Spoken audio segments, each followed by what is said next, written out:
everyone, and welcome back to Will's Mountain Homestead. My name is Wendy if you are new, and today we're back in the kitchen and I'm going to share with you how to make your homemade pizza crust. And I'm doing this for two reasons. One, it's more economical to make your own from scratch.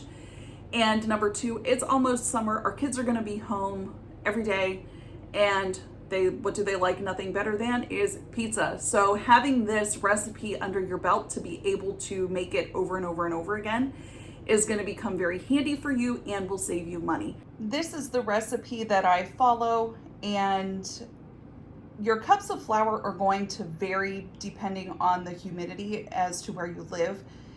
And so I would say start with 2.5 cups and then go from there to see if your dough needs the other half a cup. To my KitchenAid mixer, I put in the 2¼ teaspoons of yeast, and to that I'm going to add a cup of warm water. Now you don't want this too hot or you will kill all the yeast that's in there. And then we're going to add in 1 tablespoon of honey. And this just gives the yeast something to eat. Go ahead and give that a good stir.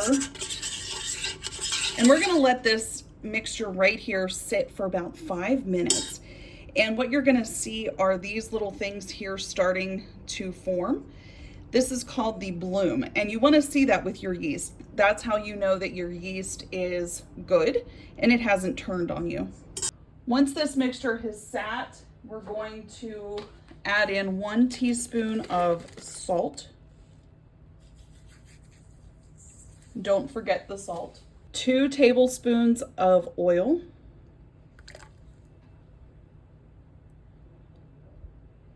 And then I would start with 2.5 cups of flour and then see what it looks like at that point. I'm saving the other half in the cup to see if we need it.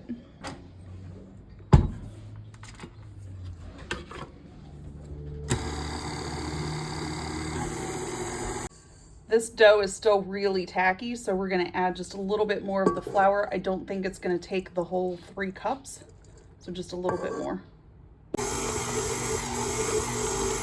Let the machine knead this for several minutes.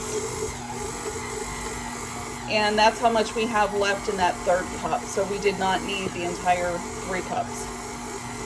Once your dough is mixed, I come in with just probably a half a teaspoon or maybe a teaspoon of oil. That was a lot.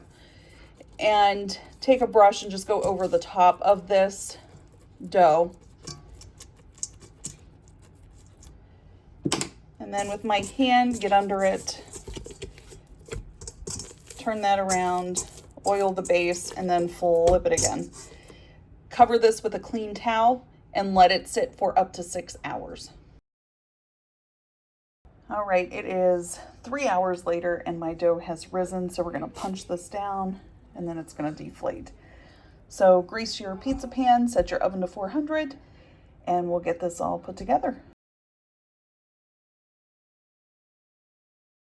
For this recipe, we're just going to use my homemade pizza sauce, and it's probably only going to take half of this jar. All right, this is going to go in at 400 degrees for probably about 15 to 17 minutes for my oven setting, but try 12 to 15 first and see if that works. You want to make sure your crust is completely cooked. All right, and there you guys have a fully cooked pepperoni and cheese pizza with a homemade crust.